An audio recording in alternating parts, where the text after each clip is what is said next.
state, the region, and the city of Milwaukee. This morning, we're talking education and Governor Scott Walker's proposal to increase funding for public schools. In this budget, we use the reform dividend to invest more into public schools. We put more into rural schools with unique needs. We do more to improve schools in Milwaukee. We do more to expand programs that help students get early college credits. We do more to expand career and technical education. We do more to help recruit and retain excellent teachers. And there you have it, Governor Walker on the record, the state's chief executive proposing additional funding for schools in his proposed budget. But will that funding, or what will that funding mean for public schools? So this morning we have Dr. Darienne Driver, the superintendent of Milwaukee Public Schools, joining us. And I'd like to know, what is your position on Governor Walker's proposed $5.6 million for performance funding? Is it kind of like a bonus? The way that we look at the $5.6 million, on one hand, it is definitely a positive for incentives for schools that are either significantly exceeding expectations or exceeding expectations. There is some set aside for schools that are going to change one or two categories on the state report card, but I still would like to see more funding for the schools that are on the lowest category and failing to meet expectations. Do you think it's achievable, though, because he's talking about 3 to 4 points before you can even get that extra $100 per pupil? Is that achievable with what you're faced with now with your students? I would say for the schools that are actually in the lower categories, it is achievable. We do have a number of schools, Rogers Street, Forest Home, Carver, that actually changed categories. It changed 2 categories since the last time that this was administered, and I realize you can't compare the last year's or the last administration of the report card to this one. So I think it's more achievable for the lower categories. Once you start to get in those upper 80s, it's actually very hard to move the needle, and so schools that are already in those top 2 tiers might find it more difficult to be able to continue to increase points. Now, historically, this administration has been more about, well, being frugal. How upbeat were all of you when the governor came out and said he wants to increase funding to public schools? I think the budget really reflects our belief system around, education, the workforce, our economy really being all part of the same continuum. It's not an either or. Education really is an investment. It's an investment in the future, but it's also an investment in your present. And so for us, this really is an opportunity to sustain the programs that we currently have.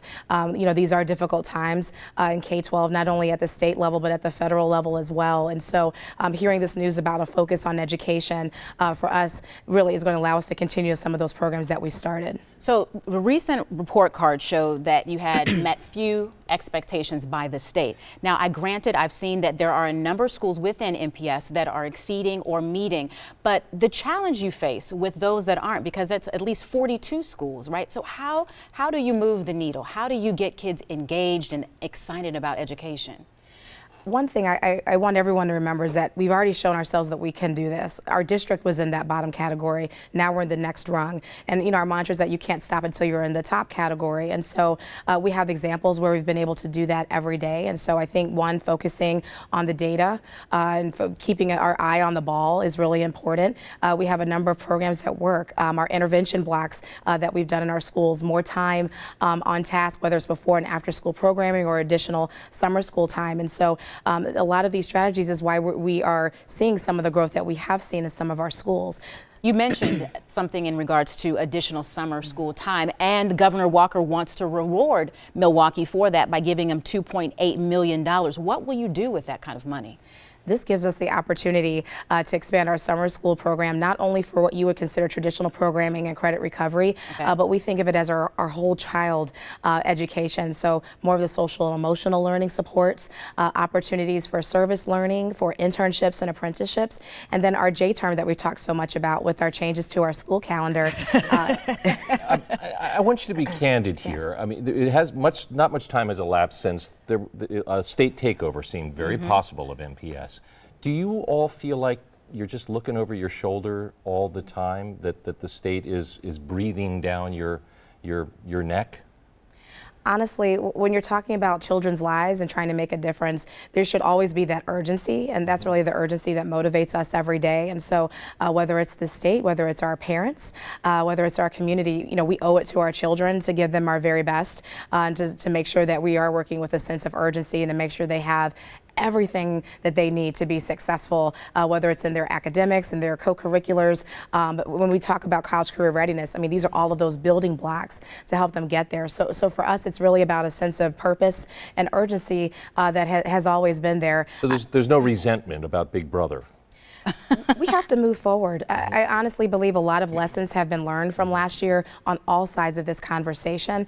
Much more focus on partnership and collaboration, and a focus on what's working well in our system, and still being open to making the changes that we need to. But honestly, I feel that as a whole, and I don't mean just MPS, but even working closely with our state legislature, people want to move forward. We all want to see a better Milwaukee. But where do you get the buy-in, Dr. Driver? Because you have so many people who are against what you're trying to do, and I hear the passion in your voice, but the data shows something else. It shows that you're making progress, but still it's not, people don't think it's good enough. How do you get those naysayers to buy into Milwaukee Public Schools?